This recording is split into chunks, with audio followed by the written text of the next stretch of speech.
You've described the India-Israel ties as a marriage made in heaven. Contextualize that for me. What does that mean? I said also it's consecrated here on earth. On earth. So I'll contextualize that for you.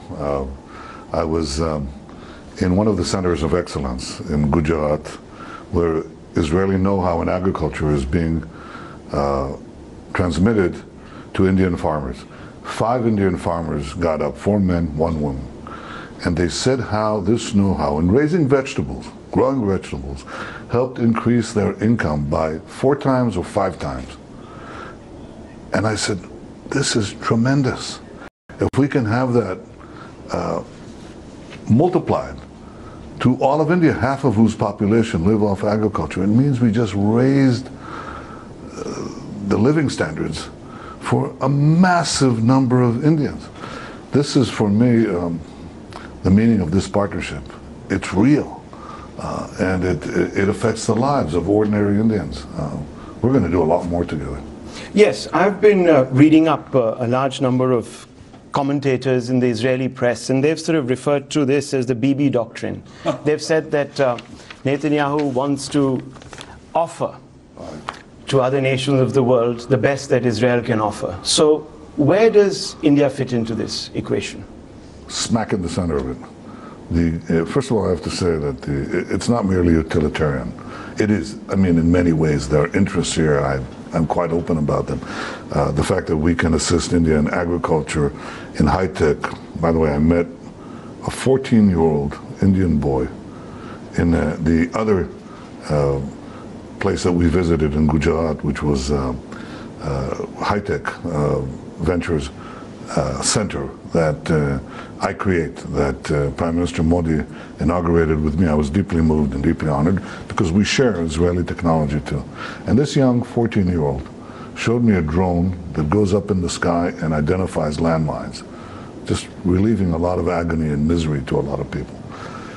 And I thought, this kind of cooperation that we have in technology on the one side, agriculture on the other side, is so good for every aspect of life, for water, for agriculture, for security, for health, you name it.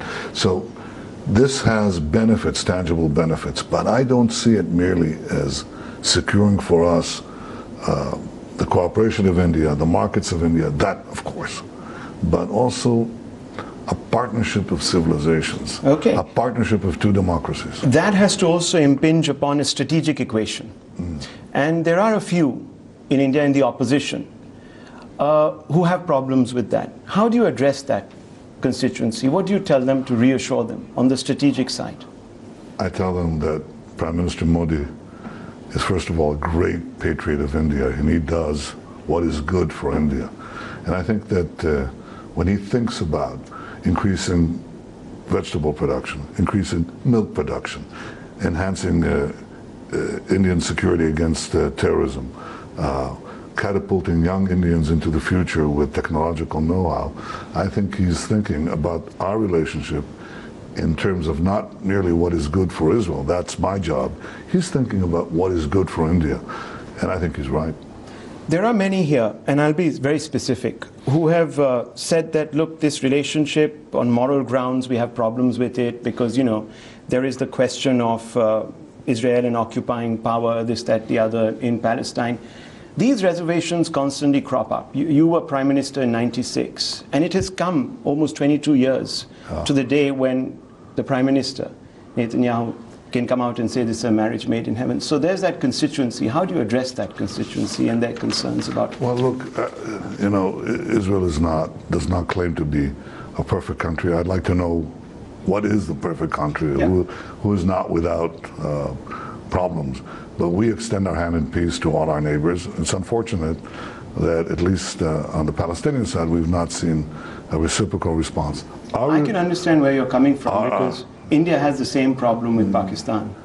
And you have said, and let me just complete one thing. Let me tell you one thing that your viewers may not know, is that our relationships with the Arab world has undergone a quiet revolution. That's true. And Israel is no longer viewed by most of the Arab countries as an enemy, but as an indispensable ally in their battle against radicalism.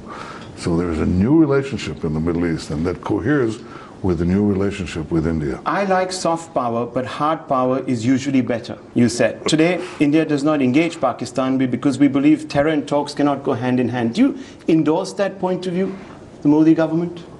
Well, look, I think that I leave India to resolve its own problems, and I certainly do not sit in judgment. I respect India not only as a great power, and I think it's assuming its rightful place among the great powers, the superpowers, and I believe in India. But I think also there's a special relationship between Israel and India because we are two democracies. Two ancient cultures were also modern democracies. There are very few cultures that have survived thousands of years. Our two cultures have. And we are unique in that we are two of the democracies that have the oldest cultural traditions on earth. A respect for human life, a tolerance for human life, a tolerance for diversity.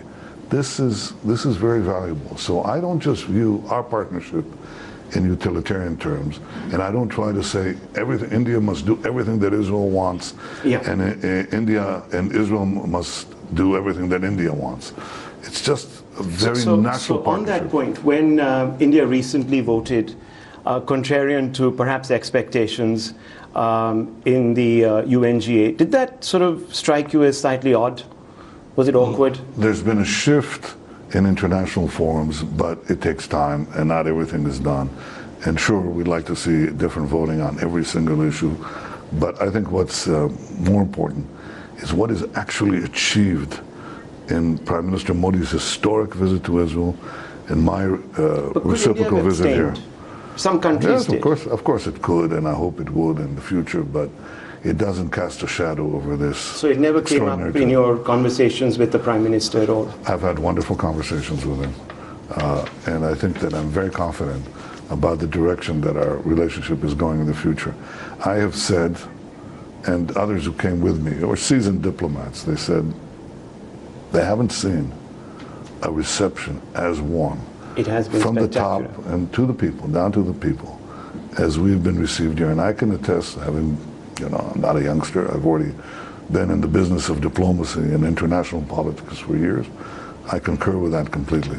This has been a very emotional visit for us, very emotional. And I have to say that it's deeply satisfying. I found in Prime Minister Modi a real partner. The Prime Minister visits the Palestinian side of the fence, really, and he meets the President. Did that come up? Did you discuss that with him at all? Well, all I can say is that we have another great ally, a long-standing ally. It's called the United States. And President Trump came to Israel and also visited the Palestinian area. So I understand that India has diverse interests, but I really think when you look at where Prime Minister Modi wants to take India, is taking India into the future of innovation, of creativity, of technology, of empowerment of youth in the fields of education.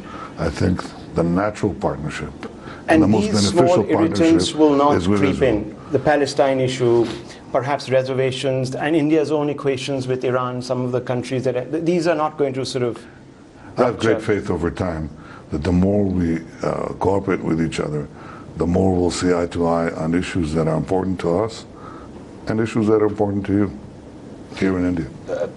There has been a lot of talk about business. There was a deal that was on the table. What's the exact status of the tank deal, the missile deal, with respect to the spike missiles? Is it on? Is it off?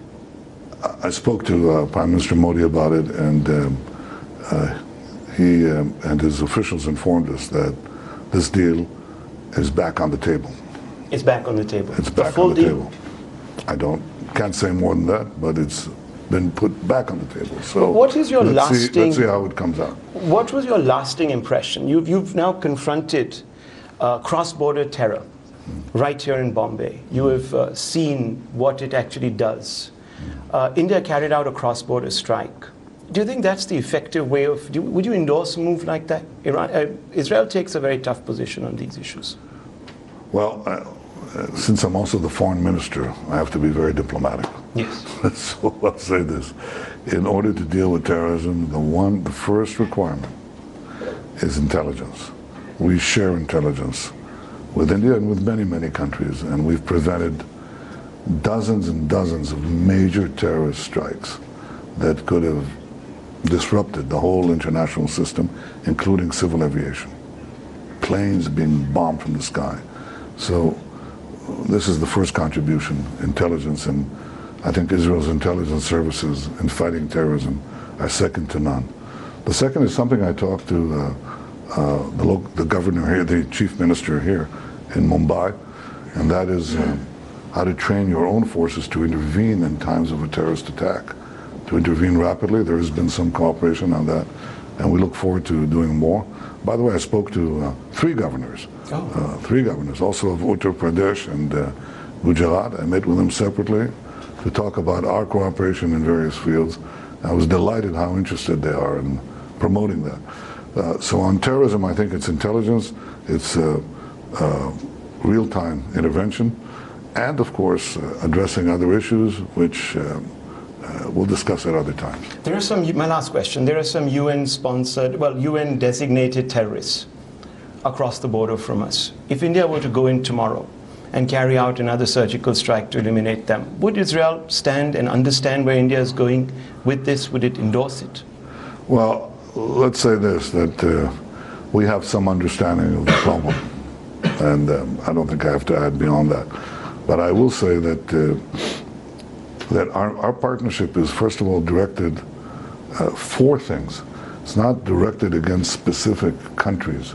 It's directed to achieve greater prosperity and greater security for our people. Better health, cleaner air, clean water, more productive crops, more milk per cow.